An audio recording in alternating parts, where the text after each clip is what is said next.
Welcome to Tales by Tochi. These stories are real, unique and exceptional because they the African culture. Don't forget to like, subscribe and turn on post notification because it will mean the whole world to me, and also you will be able to enjoy and learn from these amazing stories. Now let's get right into the story. Brace yourself. Chioma's life could best be described as serene and complete, the kind of life many women only dreamt of having. She was married to Obinna, a handsome, successful and kind-hearted man whose wealth stretched far beyond what his humble demeanor revealed. Their mansion sat in a highbrow estate in Abuja, complete with all the luxuries of modern living: security, servants, comfort, and class. But beyond the riches, what held Chioma's heart together was the love and mutual respect they shared. They prayed together, laughed together, and never allowed a night pass with unresolved conflict. Their love was the kind that made outsiders jealous and friends admire. Chioma often woke up with a deep sense of gratitude, thankful that she hadn't just married a rich man but a good man. The house was always filled with warmth, not just from the elegant chandeliers and velvet curtains but from the peace that came from true companionship. Every visitor who came around often left saying, "You're blessed, Chioma," and she never argued, because she believed she truly was. But even in this seemingly flawless life, Chioma had her blind spots. And her biggest one was her younger sister, Grace. Grace was the last born in their family, pampered and doted on from a young age.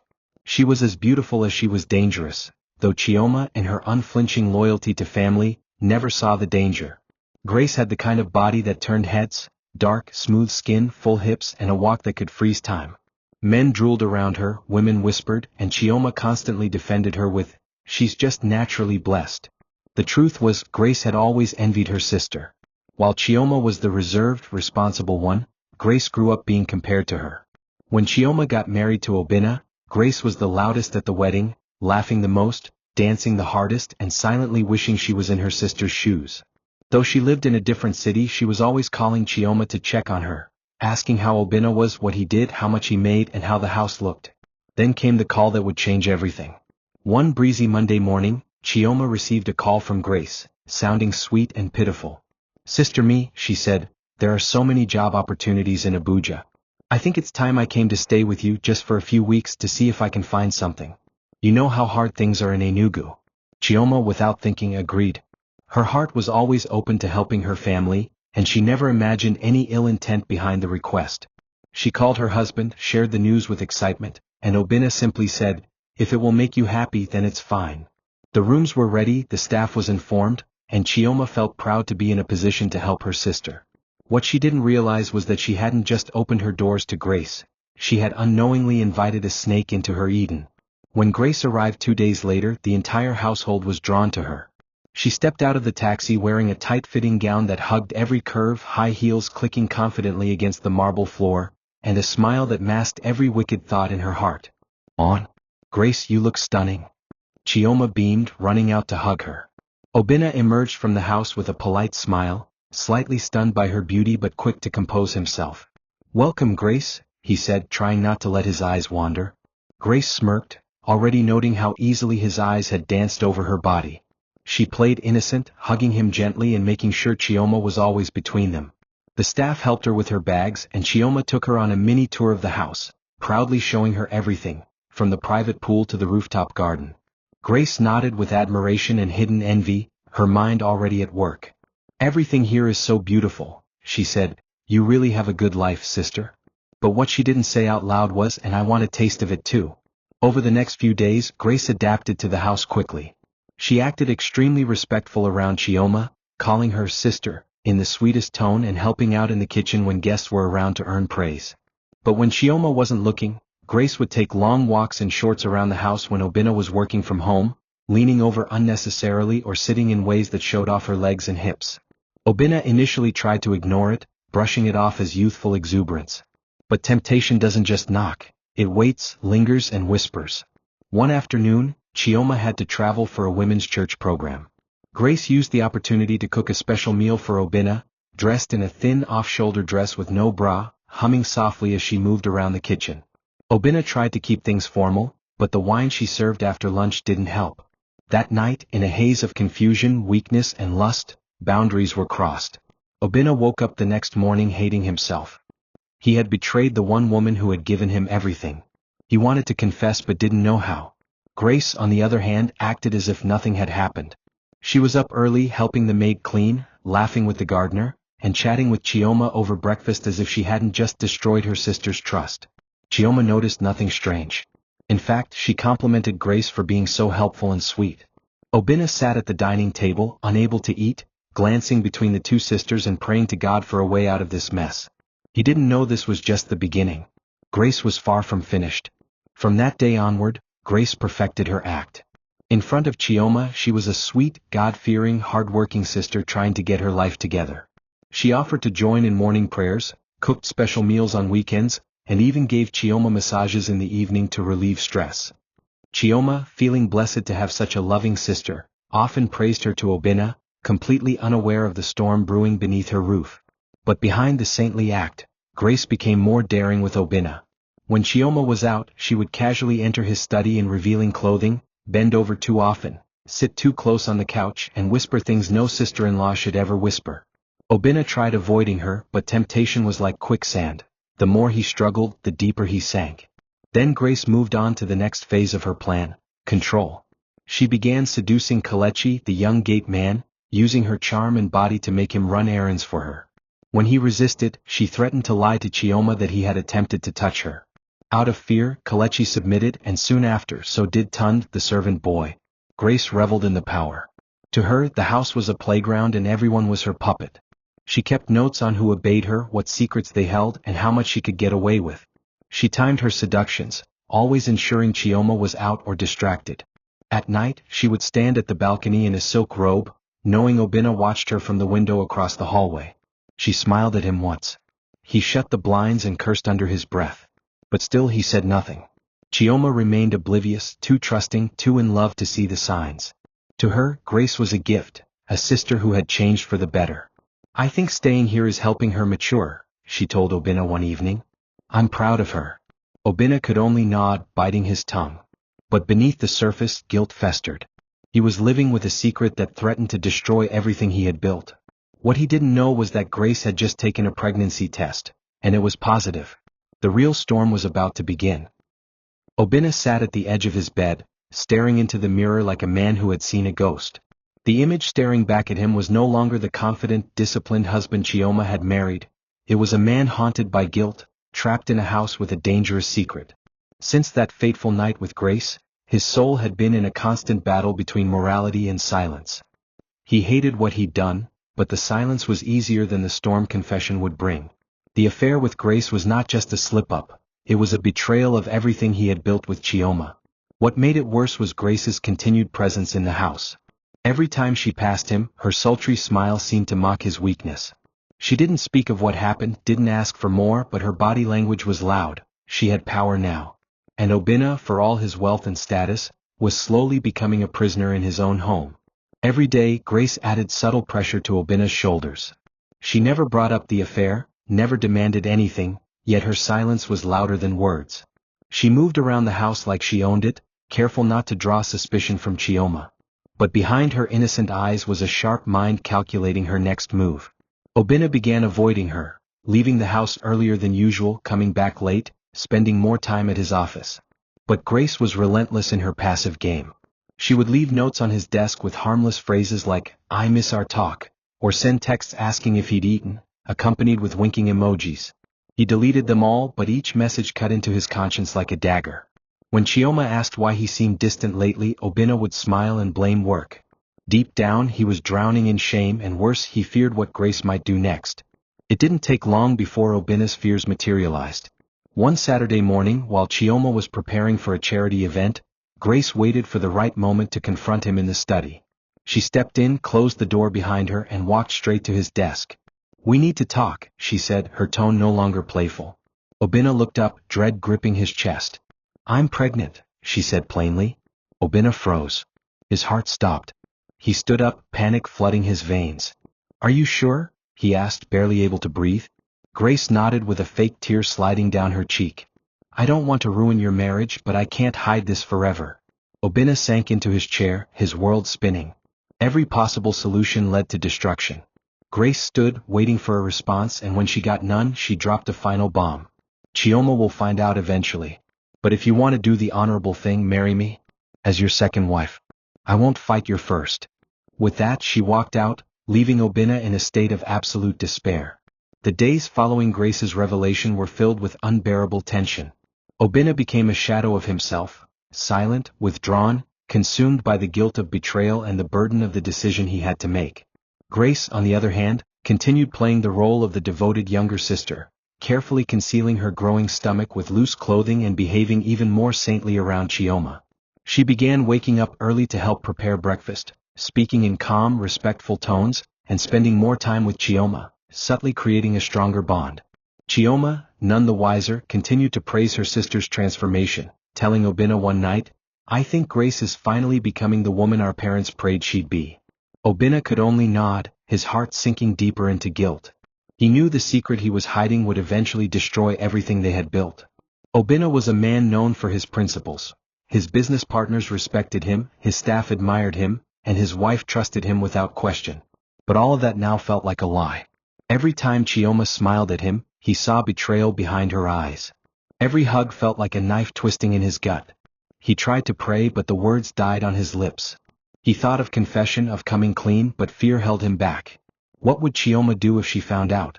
Would she leave? Would she break? And what of the unborn child? He couldn't deny the possibility that it was his. He had slept with Grace. As much as he hated himself, he also feared the consequences. Then there was the cultural angle. A man taking a second wife, especially in the face of such circumstances, was frowned upon in modern society but still accepted in some traditional circles. Was that his only option now? To marry Grace and salvage what little dignity he had left? Chioma began to notice the change more clearly. Obinna was no longer affectionate. He spent longer hours out, avoided eye contact, and flinched at the mention of Grace. At first, she assumed it was stress, but one night as they lay in bed, she placed her hand on his chest and whispered, "Are you hiding something from me?" Obinna turned away and faked a yawn. "Just work, my love." But his heartbeat betrayed him. Chioma didn't push. She trusted him, or at least she wanted to. That trust was what Grace was now exploiting. At night, Grace would stand on her balcony, her robe slightly parted, watching Obinna pace restlessly in the hallway. One night their eyes met. He looked away instantly and shut the door. Grace smiled. She didn't need to say a word. He was trapped. And soon everyone would know. It was only a matter of time. Grace was enjoying every moment of her deceitful rise to power. She was no longer just a guest in the house, she had become the center of it. She controlled Obinna with silence, manipulated Chioma with fake affection, and used her body to enslave the men below her status. She had gone from one affair to another, using Kelechi, the gate man, and Tund, the houseboy, for pleasure and influence. They both worshipped her beauty, unaware that they were being played like pawns on a chessboard. Grace would sneak into Kelechi's tiny room at midnight, leave her perfume on his bed, then threaten to expose him the next day if he didn't do her bidding.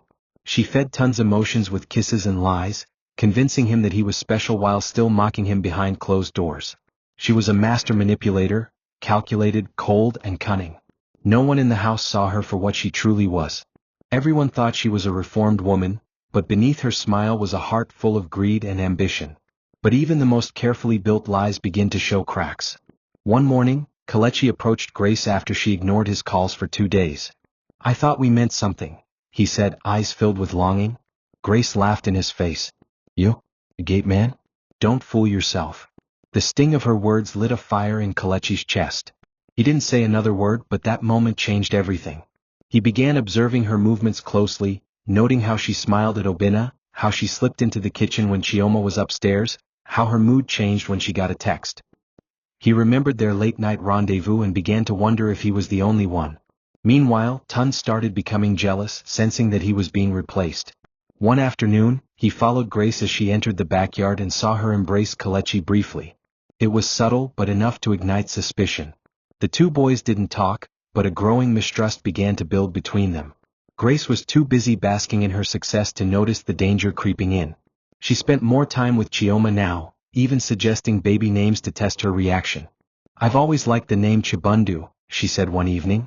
"If I ever had a child, I'd name him that." Chioma smiled, unaware of the irony. "That's a strong name," she replied. Grace nodded, touching her stomach secretly. She hadn't told Chioma about the pregnancy yet. She was waiting for the perfect moment, the day she would announce it with dramatic flair, forcing Obinna to act. But unknown to her, Seeds of truth were beginning to sprout. Kelechi had started collecting evidence. He wasn't just a gate man anymore, he had a plan. Anne Grace's house of cards was standing on trembling legs. The day Grace confirmed her pregnancy, she didn't cry or panic like most women might have. She smirked. Standing in the bathroom of the guest room with the two pink lines glaring back at her, she felt a surge of power course through her veins. This wasn't a problem, it was her weapon. To her, the child wasn't a mistake, it was a golden ticket to everything she had ever envied in her sister's life. Grace stared into the mirror, hands on her belly, imagining herself living in the mansion not as a guest, but as the second wife. She pictured Chioma sitting helplessly as she took her place at Obinna's side. Grace knew the timing had to be perfect. She wouldn't just blurt it out, she wanted to twist the knife slowly, let Chioma feel the full weight of betrayal. As she stepped out of the bathroom, she rehearsed the look of fear she would wear, the calculated tears, the trembling voice she'd use to convince Obinna to protect her. Obinna was in the study when she made her move. She knocked softly and entered without waiting for a reply, wearing a loose gown and no makeup to enhance her vulnerability. She walked in with a shaky voice, holding the test result in a white envelope. "Obinna, I didn't plan this," she said, placing the envelope on the table. "I'm so scared." Obinna's heart dropped as he opened it, staring at the positive result like it was a death sentence. His first instinct was to scream, to deny, to question everything, but he couldn't. He had slept with her. As much as he wanted to believe it wasn't his, there was a real chance the child could be. He slumped into his chair, eyes hollow, spirit broken. "What do you want from me?" he asked quietly. Grace wiped a fake tear. "I don't want to destroy your marriage. I just want what's right, for the child. For us." She gently placed a hand on his shoulder. "Maybe we can talk to Chioma together. Make her understand." But Obinna knew Chioma would never understand. His wife loved and trusted him beyond words. Telling her that he had slept with her sister and possibly impregnated her would crush her completely. That night he barely slept. He stared at Chioma as she snored softly beside him, her hand resting on his chest. His stomach churned with shame. The next morning he woke up before her and sat in the living room, hands shaking. Grace soon joined him, this time with a cup of tea in a soft tone. "We can handle this maturely. Let me stay. Let me give birth here. You can take responsibility privately. Then we can figure things out later." It was blackmail disguised as compromise and Obinna knew it. But what could he do? If the baby was his, there would be no hiding forever. Slowly, against his better judgment, Obinna began to consider the unthinkable, accepting Grace as a second wife to salvage what was left of his life. Chioma's world turned upside down on a sunny Thursday afternoon. She had just returned from a church outreach, tired but content, when Obinna sat her down in the living room with a stiffness she hadn't seen before. His eyes were bloodshot, hands fidgeting, and voice barely above a whisper. "There's something I need to tell you," he began. Chioma's heart skipped a beat, but she tried to stay calm. What she didn't expect was the emotional bombshell that followed. Obinna didn't sugarcoat it. He told her everything, or so she thought. He confessed to having a drunken encounter with Grace, admitted that she was now pregnant, and that he was willing to marry her to avoid public shame and take responsibility for his mistake. For a few seconds Chioma said nothing. Her ears rang. Her chest tightened. Then she laughed, a bitter, broken laugh that echoed through the marble walls. "You slept with my sister?" she asked, tears streaming down her face. "You got her pregnant?" Obinna reached for her, but Chioma slapped his hand away. The betrayal was too much to process. Not just from her husband, but from the very sister she had nurtured, protected, and welcomed into her home. "And she wants to live here? As what? A second wife?" she asked in disbelief. Obinna didn't answer. That silence confirmed everything. Chioma stood up slowly, her body trembling, her mind trying to grasp the full picture. She walked into her room, locked the door, and broke down in a way she never had before. The memories flashed. Grace laughing with her in the kitchen, helping her pick out dresses, praying together in the mornings. It had all been a lie. Every kind gesture, every hug, every laugh. An act to distract her while she stabbed her in the back. That night, Chioma didn't eat. She lay in bed, eyes wide open, staring into the darkness, wondering what sin she had committed to deserve such betrayal. Meanwhile, Grace played her role perfectly. She didn't act triumphant or smug. She walked into Chioma's room with puffy eyes and a trembling lip. "Sister, I'm so sorry. It wasn't supposed to happen," she whispered. Chioma stared at her in silence. "I love you. I didn't mean to hurt you. I was confused. Obina was kind and she let her voice trail off, allowing tears to fall. Chioma wanted to slap her, to scream, but she didn't. She just stood up, looked her sister dead in the eye and said, "You have no idea what you've done. You think you've won. But one day, everything you're building on this lie will crumble." Grace cried harder, clinging to her belly. Chioma walked past her, not out of forgiveness, but because she knew if she stayed another second, she might do something she'd regret. The house was no longer a home, it was a battlefield. And Grace had just declared war. The decision to marry Grace was not born out of love or even pity, it was born from pressure, fear, and cultural expectation. Obina's elders, after being briefed privately, gave him a chilling nod of approval. "She is carrying your blood," his uncle had said. "You must take responsibility. That child must not be born a bastard." And so the process began. Quietly at first, discussions behind closed doors, plans whispered in dimly lit rooms. Then came the formal introduction. Chioma didn't attend. She stayed locked in her room as the family of Grace arrived with yam, wine, and wrappers. Obina sat stiffly as Grace smiled through the entire process, her belly slightly protruding, her face glowing with fake innocence. She had finally gotten what she wanted. She was about to become the second wife to a wealthy man. Everyone in the room congratulated her, but the only person she wanted praise from, Chioma, remained invisible. The staff watched the drama unfold in confusion and whispers. Kelechi, the gate man, shook his head as he saw Grace walk around the compound with pride. He hadn't forgotten their nights. And he was beginning to wonder if the child was truly Obina's. Tund, too, became more distant, watching her with suspicion. But Grace didn't care. She was focused on her prize. She picked out wedding fabrics, chose traditional beads, and even started giving orders around the house. She changed the maid schedules, instructed the chef on how Obina liked his soup, and began to treat Chioma's room as her equal. One afternoon she walked into Chioma's room uninvited. "I hope you'll come to the wedding. It would mean a lot to me." Chioma stared at her blankly. "Get out," she said, her voice icy. Grace stepped back, but not before smirking. "You always were too soft," she whispered. "That's why he looked at me." Chioma didn't respond. She didn't need to. Her silence was louder than words. Obina, though he kept up appearances, was far from happy. His nights were sleepless, his days stressful. The guilt hadn't left, it had only been buried beneath societal obligation. He tried to talk to Chioma to explain again, but she wouldn't listen. She had nothing more to say to a man who had chosen her sister over her, even if under pressure. Grace's presence turned the once joyful home into a cold, divided place. Even the air felt heavier. As the wedding day approached, Chioma felt her heart harden. She wouldn't cry anymore. She wouldn't beg. She had decided to watch it all unfold, not as a victim but as a witness. Grace thought she had won. But fate was only just getting started. The engagement party was grand.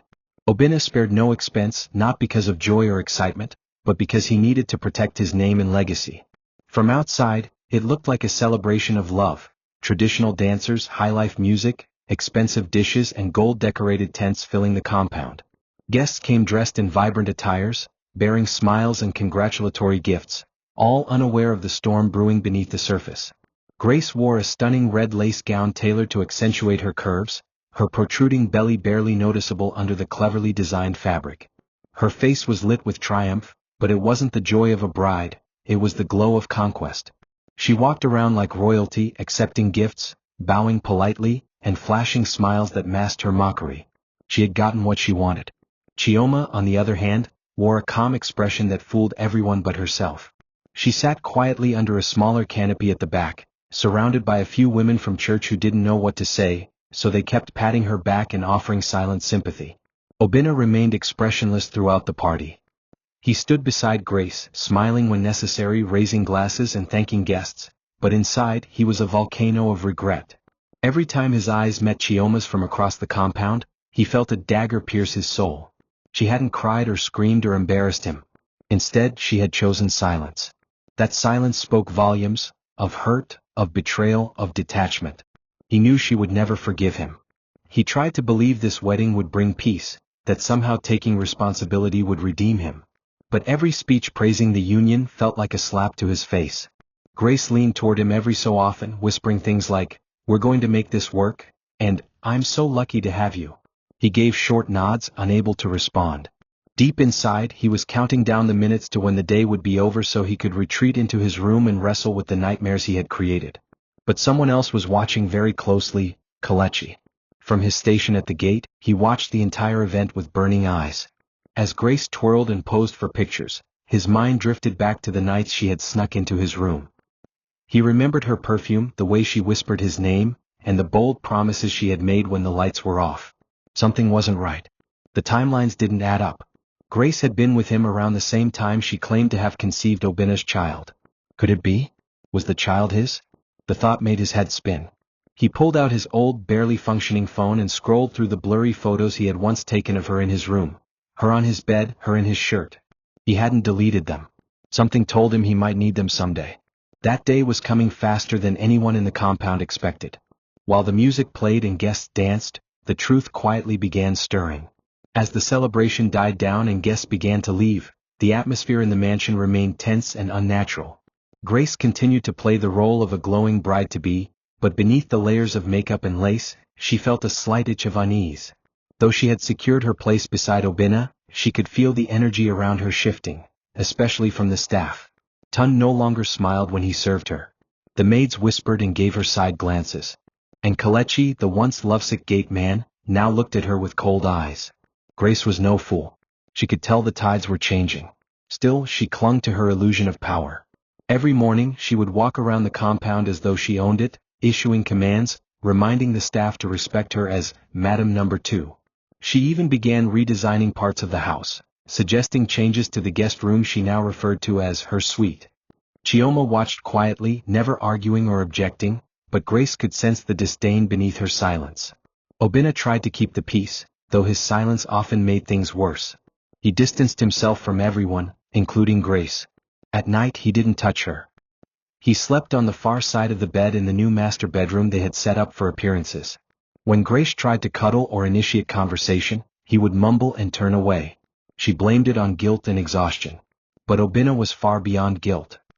He was disgusted by himself, by what he had allowed, and most of all, by how Grace carried herself like a conqueror. He had begun to see through her charm. Her manipulations were more obvious now, her need for dominance more irritating. The love or lust he might have felt had long evaporated. Every time he looked at her, he saw the ghost of the woman he truly loved, Chioma, walking past without a glance, her heart shattered in silence. Regret was now his daily companion, and peace was a stranger. Meanwhile, Kelechi had begun his mission in secret. He visited a nearby clinic on his off day, pretending to need a consultation for a friend. He asked what it would take to conduct a prenatal DNA test if one suspected paternity. The nurse explained the procedures and Kelechi knew what he had to do. He bribed one of the junior nurses who lived in his compound and promised her a percentage of his next salary if she helped him. He still had Grace's hair from her last visit to his room, a strand she had unknowingly left on his pillow. It wasn't much, but it would do. He submitted the sample along with his own and waited. Every hour felt like a week. He didn't care about her lies anymore, he wanted to know the truth. Deep down, a part of him feared the answer. But another part hoped for it. If the child was his, he wouldn't let her get away with making a fool of him. Not after everything he had seen and suffered. The game Grace was playing had entered its final phase. And someone else now held the winning card. 3 days later, Kelechi received a call that made his fingers tremble. The nurse had the results. She didn't give details over the phone but asked him to come immediately. He rushed over during lunch break, his heart pounding like a talking drum. The moment she handed him the envelope, he felt a chill down his spine. Inside was a printed document, technical, scientific, but one sentence stood out: probability of paternity, 99.9%. Kelechi stared at the line for several seconds, his mind struggling to catch up. The baby was his. Grace had lied. Lied to him, lied to Obina, lied to everyone. He stumbled back onto the chair, heart racing. All the flashbacks came rushing, her pretending to cry, her insults, her claims that he was just a gate man.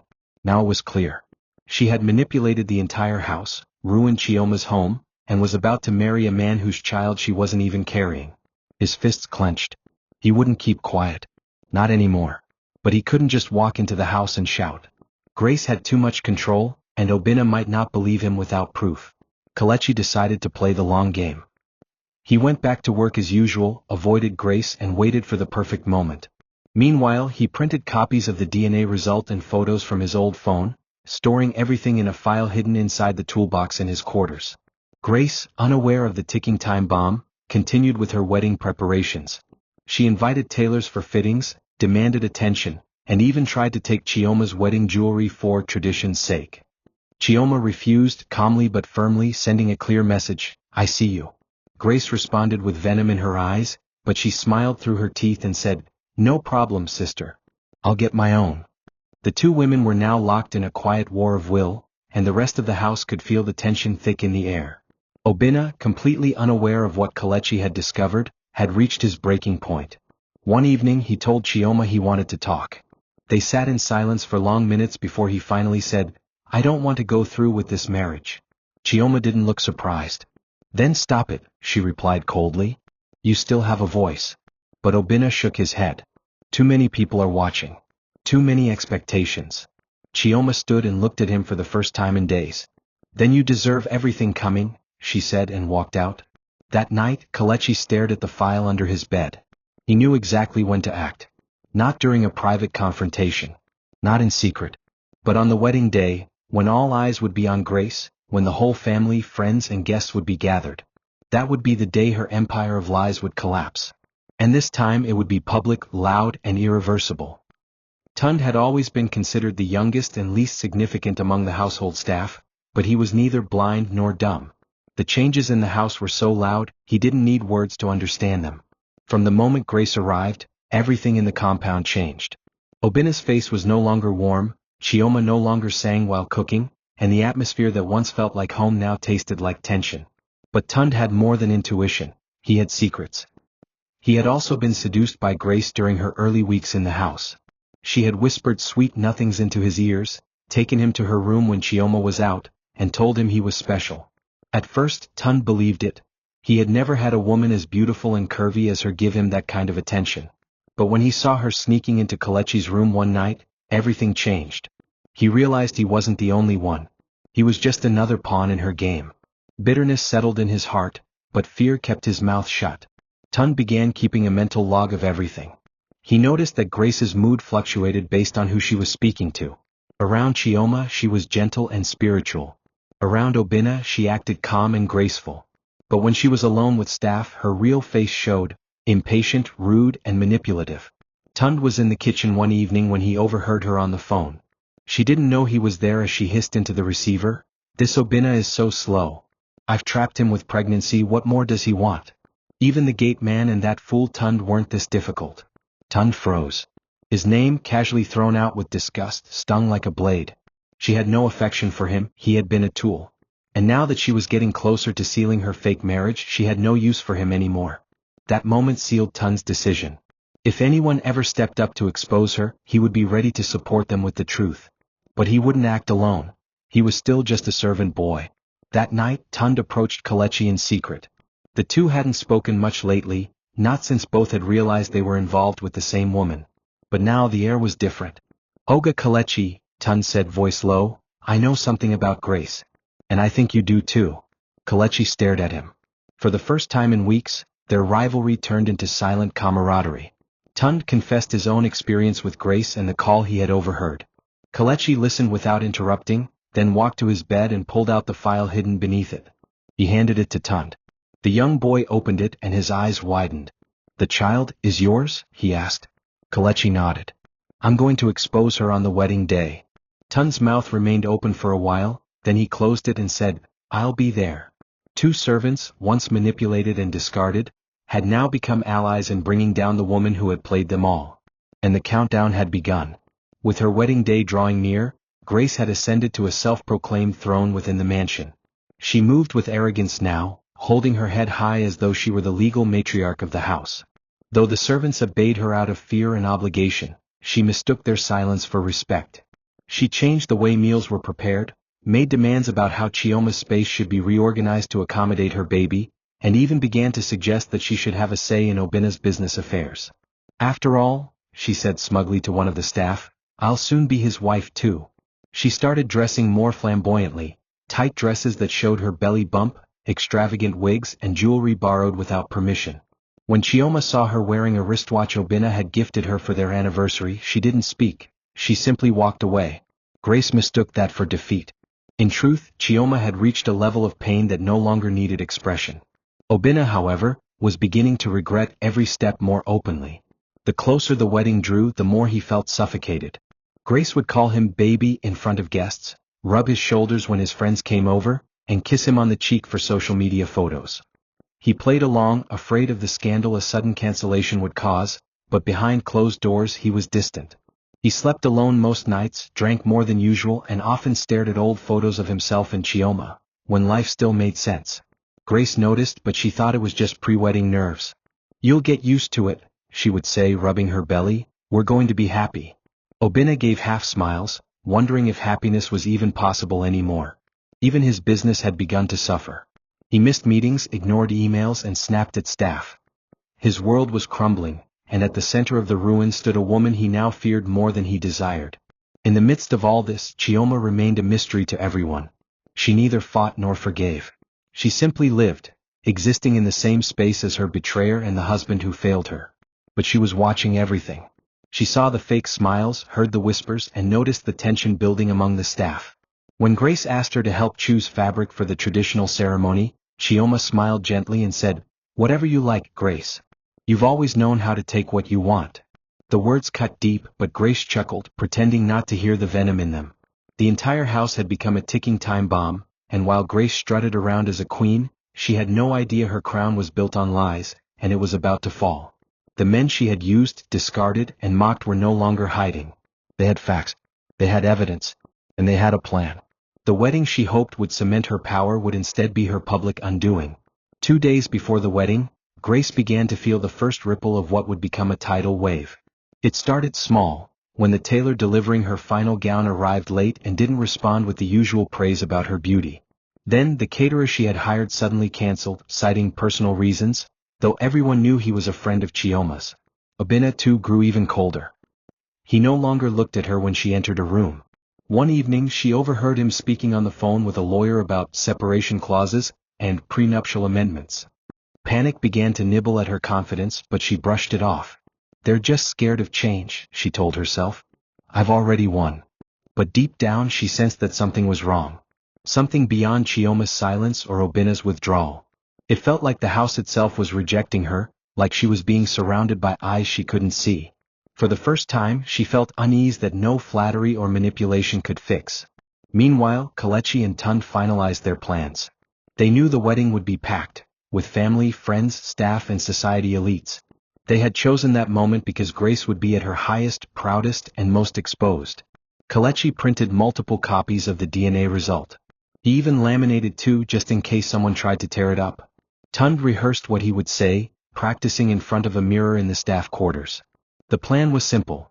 Once the traditional rites were underway, Kelechi would step forward, introduce himself as the biological father of Grace's child, and present the proof. Tund would support his claim with his personal testimony, including Grace's own words. They didn't need the guests to believe them at once. They just needed to plant the seed. Once doubt was raised, Grace's carefully built lies would collapse under their own weight. The men didn't want revenge. They wanted justice. And they were ready. On the eve of the wedding, Grace sat in her room, applying lotion to her belly while humming to herself. She looked at the expensive fabrics laid on her bed, the gold-plated necklace Chioma had refused to wear, now claimed as her own. She smiled. "Tomorrow I become the second queen of this house," she whispered to her reflection. But the mirror gave her no confirmation. For the first time she saw something else in her own eyes, something she hadn't felt in months: doubt. The glow was still there, the curves still perfect, but the certainty was cracked. Still she dismissed it. "They all had their chance," she muttered. "Now it's mine?" As she turned off the lights and curled into bed, she had no idea what awaited her the next morning. The lies were about to meet the truth. And in a house where everyone had been pretending, the mask was about to fall, right in front of the entire world. The morning of the wedding began like a dream: bright skies, elegant decor, and the compound transformed into a festival of luxury and glamour. The canopy tent had been extended to fit over 50 guests, with traditional dancers already tuning their drums and waiters moving about in crisp uniforms. The scent of roasted goat meat and jollof rice hung in the air, mixing with the fragrance of expensive perfumes and fresh hibiscus blossoms lining the walkway. Grace sat in front of her vanity mirror in her specially arranged bridal suite, her makeup artist working furiously while she hummed, practically glowing. She wore an elaborate orange and gold wrapper tied tightly around her waist, with a matching beaded headpiece and necklace fit for royalty. She looked like a woman on top of the world. She felt invincible, her victory complete. She was finally marrying into wealth and power. The whispers about her past, the hushed suspicions among staff, all of it she thought would be irrelevant after today. She was going to be Obina's wife, and that was all that mattered. Obina, on the other hand, sat in the main house, dressed in his traditional agbada but feeling like he was marching toward a funeral. He hadn't spoken much all morning. His eyes had heavy bags under them, and he barely responded to the greetings of guests as they arrived. His heart was divided. Part of him hated Grace for the chaos she'd brought into his life. The other part hated himself more for letting it happen. Chioma had refused to attend the wedding, staying locked in her room all morning. He had knocked, waited, even sent a message through her best friend, but her silence remained. Her absence was a loud indictment, a silent scream that everyone could hear but no one could confront. And just when the ceremony was about to begin, with the master of ceremony introducing the bride and groom, a slight commotion stirred at the far end of the compound. It started small, a murmur, a few heads turning, then spread like wildfire. Kelechi walked through the crowd in a clean white native attire, a brown envelope in his left hand, and his eyes locked on Grace. The drummers slowed, the dancers stopped, and a confused silence washed over the entire venue. Grace, already standing beside Obina, froze. Her confident smile twitched. Kelechi approached the stage and the master of ceremony tried to wave him off, but Obina raised his hand. "Let him speak," he said, his voice cutting through the silence. Kelechi climbed the stage, turned to the crowd and said calmly, "I apologize for the interruption, but what I am about to say cannot wait." Grace's knees weakened. She stepped back. "This woman," Kelechi said pointing to Grace, "is carrying my child, not Obina's. And I have the proof." Gasps exploded from the audience. Grace's mother screamed. Obina stood still, his face blank. Kelechi opened the envelope, pulled out the DNA result and held it up. "This test confirms that I, not Obina, am the father of the unborn child." The compound fell into chaos. For a few moments, the compound was suspended in stunned silence. Even the birds in the mango trees seemed to stop chirping. Grace stood frozen, the color draining from her face. Her fingers trembled as she tried to grab the paper from Kelechi, but he stepped back, raised his voice and continued. "That's not all," he said. "Grace didn't just lie to Obina. She slept with me and the houseboy Tund, all within the same period. I kept quiet because I didn't think anyone would believe a gate man. But she pushed too far. I couldn't let her trap a man with a child that isn't his." At that cue, Tund emerged from the back of the crowd, standing beside Kelechi with a firm nod.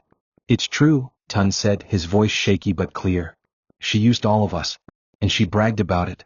I even overheard her say Obina was easy to manipulate because of guilt." The audience exploded into shouts and murmurs. Some people rose from their seats. Others began recording with their phones. Obina staggered backward, placing a hand on the closest chair. The paper in Kelechi's hand fluttered in the wind, but its impact was loud and heavy. He didn't need to read it, he saw the truth in Grace's eyes. Her lips trembled. She looked around, hoping someone would defend her. "Obina, baby, it's not what it looks like," she stammered, trying to hold his hand. Obina yanked it away. "Don't touch me," he said coldly, his voice full of ice. "You've ruined my life." Grace tried again, her voice cracking. "I didn't know. I thought it was yours." Obina turned his back and walked down the stage. His uncles and elders followed quickly, some shouting in anger. One of them ripped off the ceremonial beads Grace had worn. "You're a disgrace," the elder spat. "You've humiliated our family." The traditional head of the ceremony ordered the drums silenced and declared the wedding cancelled. Guests began leaving, shaking their heads. Grace fell to her knees, sobbing, but no one came to console her. In the distance, Chioma stood by her bedroom window, watching everything unfold. She hadn't planned to witness the chaos, but something had drawn her to the sound of Kelechi's voice. When she saw Grace collapse in disgrace, she felt no joy, no vindication, just closure. The lie had ended in the same public spectacle it had grown from, and the truth, however delayed, had found its voice. The household staff began returning to their posts. Guests filed out quietly, and within minutes the grand ceremony had turned into a sight of shame. Grace, once the center of attention, now sat alone on the stage, tears smudging her makeup, surrounded by discarded wrappers and broken pride. Kelechi and Tun stood at a distance watching silently. Justice had been served, not by rage but by truth. And the most powerful blow was not the exposure itself, but the fact that no one rushed to defend her. Not even Obinna. She was at last alone. The aftermath of the ruined wedding was worse than anything Grace had imagined in her darkest nightmares. Within hours her photos had gone viral across social media. Images of her kneeling in shame, Obinna walking away, and Kelechi holding the DNA result in the air. The story had legs and ran across blogs and gossip channels with headlines like, "Pregnant Bride Humiliated at Wedding," and "Gate Man Exposes Bride at Altar, Shocking Twist." Family members who once supported her stopped picking her calls.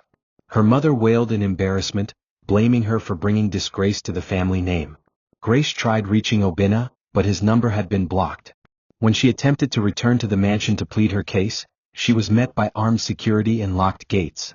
The same house she once walked freely in, commanding attention and respect, had become a fortress closed to her forever. Chioma's instruction was clear: she is never to step foot here again. And Obinna didn't object. Kelechi was summoned by Obinna 2 days later, not for punishment but for gratitude. "You saved me from a lifetime of disgrace," Obinna said, shaking his hand. "I'll make sure you're taken care of." Kelechi was promoted to head of security with a salary tripled and a fully furnished staff apartment outside the compound. Tun, though still young, was sent back to school at Obinna's expense. "You were both victims," Obinna said, "but you did the right thing." The mansion slowly began to heal. The servants returned to their duties with peace restored, and the atmosphere once again became livable. Chioma, though still hurt, began to walk with more confidence. She resumed her charity work, hosted small Bible study sessions again, and even started sleeping better. But her rules had changed. No more guests in the house. No more family visits. She had learned the hardest way that even blood could betray, and the walls of her heart now bore fresh, reinforced boundaries. As for Grace, she returned to her small apartment in shame, jobless, disowned, and pregnant with a child she had used as a weapon. Her belly grew, but her phone stayed silent. She lived in isolation, haunted by the sound of applause turning into laughter, and dreams of a wedding that would never be. The world had seen her fall, and even though some sympathized, many believed she had gotten what she deserved. Her beauty, once her strongest asset, no longer opened doors. In fact, it reminded people of her scandal. She eventually gave birth alone, with only a nurse by her side. She named the boy Chibundu like she had planned, but there was no father at the naming ceremony, no gifts, no celebration. Just quiet. And regret. The dust of the scandal had finally settled, but the emotional wreckage left behind would take time to mend. Obinna, once the symbol of stability and strength, had gone through his own internal storm. Though Grace was no longer part of his life, the betrayal had left a stain he could not scrub off. He spent many nights reflecting, reading scripture again, and seeking counsel from his pastor. The shame he carried for betraying Chioma was heavier than he expected. He tried to speak to her again, several times, offering apologies that came not just from guilt but from genuine remorse. He knew that what he had broken wasn't just trust, but a sacred bond between them. Yet Chioma, though courteous and composed, remained distant. She listened but rarely responded.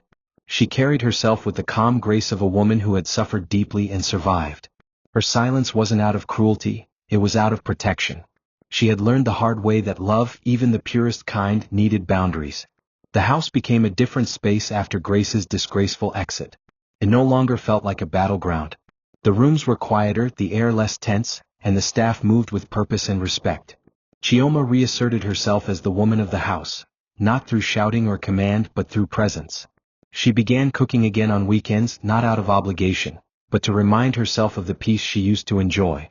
She called the staff together and gave a heartfelt talk, not about Grace or the past, but about new beginnings and the importance of loyalty. "This house is a family," she said, "and a family must be built on truth, not fear." Even Obinna was present, standing off to the side, his head bowed, taking in every word. He had taken a step back from control and started letting Chioma lead. Not because he was weak, but because he realized the home thrived when she was honored. Outside the mansion, the buzz slowly died.